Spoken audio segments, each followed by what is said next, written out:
वो मूल बात है। देश को बचाना, संविधान को बचाना और हमारी पहचान को बचाना, ये कुछ मूल बात है। हम अपने तरीके से सारी चीजें करते रहें, लेकिन जब मूल बात आ जाए तो सब कुछ भूल करके संगठित हो जाए और मुट्ठी के साथ में लड़ाई करें। एक बात मेरी ये है। दूसरी जो बात है कि मेरे समाज के लोगों को पढ़ाने की जिम्मेदारी सरकार किसी भी विचारधारा की हो और देश के उद्योगपति की नहीं है। उनको आपके समाज के बच्चे पढ़े या ना पढ़े उनको कोई चिंता नहीं है, उनको मजदूर मिलना चाहिए, वो मिल रहे। तो ये जवाबदारी हम लोगों को लेना पड़ेगी। दूसरी जो बात है कि हमारे समाज, पहचान, अस्मिता, इतिहास, जितने भी शब्द आप ले लीजिए, उसको बचाने की जवाबदारी हम सब पढ़े लिखे नौजवान साथियों की है।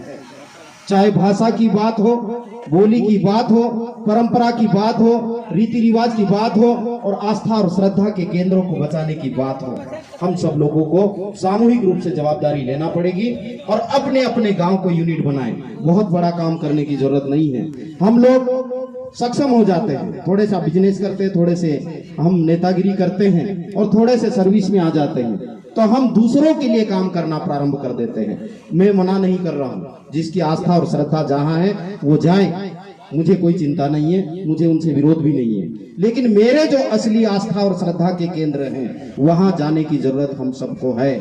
गांव का बाबदेव हो, गांव का हिंदुआ हो, गांव की नावनी हो या गांव के जितने भी हमारे आस्था श्रद्धा के केंद्र हो, जहां हमारे बुजुर्ग लोग, पगड़ी वाले लोग जाते हैं, वहां नौजवान साथियों को जाने की जरूरत है और वो जो परंपरा कर रहे हैं उसको हमको अपनाने की जरूरत है। तभी आप लोग बचोगे, नहीं तो ये अंधविश्वास जिसको बोलते हैं ना आप, उसमें दलदल में फंसते जा रहे हैं। तो ये मूल बात है हम लोगों की। और अपने घर में, चूंकि सबसे ज्यादा पढ़े लिखे लोग बैठे हैं, अपने घर में अपनी भाषा में, अपनी बोली में बात करना चालू कर दीजिए। ये मूल बात है। यदि समाज की लड़ाई रियल में हम लड़ना चाहते हैं तो ये हमको करना पड़ेगा। और जो साथी रोजगार के लिए संघर्ष कर रहे हैं, उन लोगों के लिए मेरा कहना है कि रोजगार की कमी नहीं है, सिर्फ हमारी मानसिकता को बदलने की जरूरत है। हमारे गांव में अथाह चीजें हैं। आप जो गांव छोड़ के शहर की ओर आ रहे हैं, वापस गांव की ओर लौटिए और गांव में अपने रोजगार की तलाश कीजिए। अथाह संभावना है। और जो लोग मुनाफा का काम कर रहे हैं, हमारे समाज को लूटने का काम कर रहे हैं, उसे ब्रेक लगाना है तो गांव में ही अपना काम चालू कर दीजिए। और पढ़े लिखे लोग चालू करेंगे तब दूसरे लोग इस लाइन में आएंगे। क्योंकि हमारे लोगों में हीरो जो बोलते हैं ना, हीरो सिर्फ फिल्म का हीरो नहीं होता है। आइडियल जिसको नेता बोलते हैं, वो जो सक्षम व्यक्ति, जो दिमाग वाला वो है, वो यदि ये काम करना चालू कर दिया तो हमारे गांव के सारे लोग चालू कर देंगे। और मैं मेरी बात को खत्म कर रहा हूं क्योंकि दादा को सुनेंगे। मैं सिर्फ काम की बात करने के लिए आया हूं, इसके अलावा मुझे बहुत ज्यादा भाषण नहीं देना है। संस्कृति, प्रकृति, संविधान एवं लोकतंत्र संरक्षण अनवरत यात्रा प्रारंभ की मैंने। द्वितीय चरण मेरा समाप्त हुआ। तृतीय चरण मैं, जैसे मैंने बोला कि हमारे गांव के बच्चे हमारे आस्था और श्रद्धा के केंद्र पे नहीं जा रहे हैं, हमारे बुजुर्गों को नहीं पूछ रहे हैं, हमारी जो मूल परंपरा जिससे हमारा समाज अनुशासित हो सकता है उसको छोड़ रहे हैं। इसलिए मैं रानी काजल के मंदिर से बीजागढ़ बाबा तक पैदल यात्रा करूंगा और वहां पर गांव में किसी भी व्यक्ति से मिलने नहीं जाऊंगा।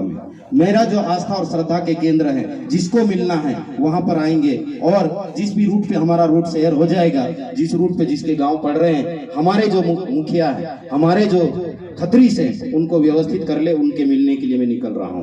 तो ये जो मेरी यात्रा है, मेरी 20 साल की सर्विस मैंने छोड़ दी है, बाकी समाज के लिए अपना जीवन समर्पित किया है। ये चुनाव उनाव आते जाते रहेंगे, मंत्री संतरी बनते रहेंगे, बन गए अवसर मिला तो ठीक है, नहीं तो इसकी कोई बहुत ज्यादा चिंता नहीं है। इसलिए बहुत सारे लोग मुझे कहते हैं ये मत करना, वो मत करना, ऐसा मत करना, वैसे मत करना, यहाँ मत जाना, वहां मत जाना। मेरी मर्जी, और मेरे समाज का जहां फायदा होगा मैं वहां जाऊंगा। यदि रोकना है आप रोक लीजिए, और यदि मेरा इसमें कोई नुकसान है तो मैं नुकसान उठाने के लिए तैयार हूं। सिर्फ मेरा मकसद एमएलए, एमपी, मिनिस्टर नहीं है। मेरे समाज को कैसे बचाना, मेरे समाज को न्याय कैसे मिले, मेरे समाज को संगठित कैसे करना, मेरे समाज का इतिहास कैसा बचे और मेरी अस्मिता कैसी बचे समाज की, यही मेरा मकसद है। मैं मेरी बात को खत्म कर रहा हूं। दादा के लिए मेरा बचा हुआ समय में देता हूं। खूब खूब शुक्रिया।